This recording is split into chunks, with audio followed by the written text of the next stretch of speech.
Kristo niyerekana kwaza sana twe tuzasa nawe. Bonye yuko imibabaro y'iki gihe itakwiriye kugereranwa n'ubwiza tuzahishurirwa. Icyakora Kristo niyerekana kwaza sana twe tuzasa nawe. Abari mw'isi mwese tumuhe icyubahiro, niwe muremyi ware isi n'ijuru, niwe utegeka ibihe, niwe ugenga byose. Namwe mufite ibibazo nimuze tumusange, kuko niwe ufite urufunguzo rw'ibibazo dufite. Abari mw'isi mwese tumuhe icyubahiro, niwe muremyi ware isi n'ijuru, niwe utegeka ibihe, niwe ugenga byose. Namwe mufite ibibazo nimuze tumusange, kuko niwe ufite urufunguzo rw'ibibazo dufite.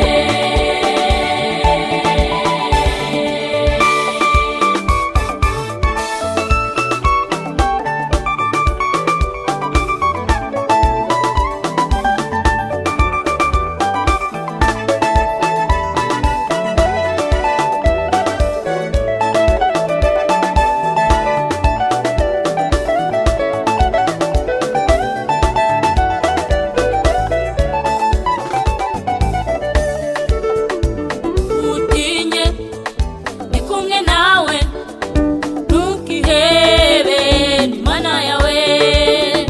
Nabaza nagutabara, nkwereke ibikomeye biri imbere yawe.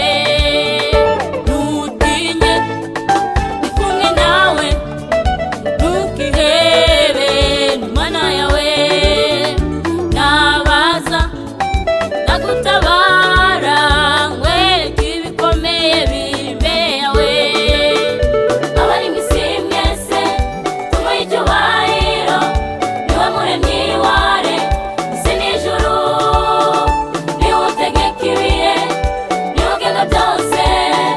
Namwe mufite ibibazo nimuze tumusange, kuko niwe ufite urufunguzo rw'ibibazo dufite. Abari mw'isi mwese tumuhe icyubahiro, niwe muremyi ware isi n'ijuru, niwe utegeka ibihe, niwe ugenga byose.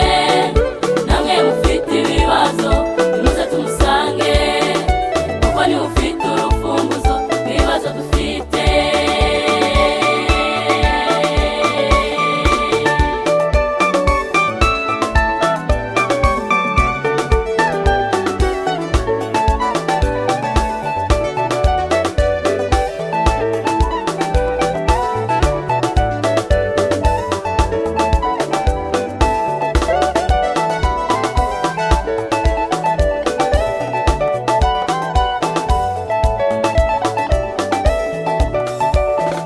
Muze dushime umwami wacu, imirimo n'ibitangaza yadukoreye.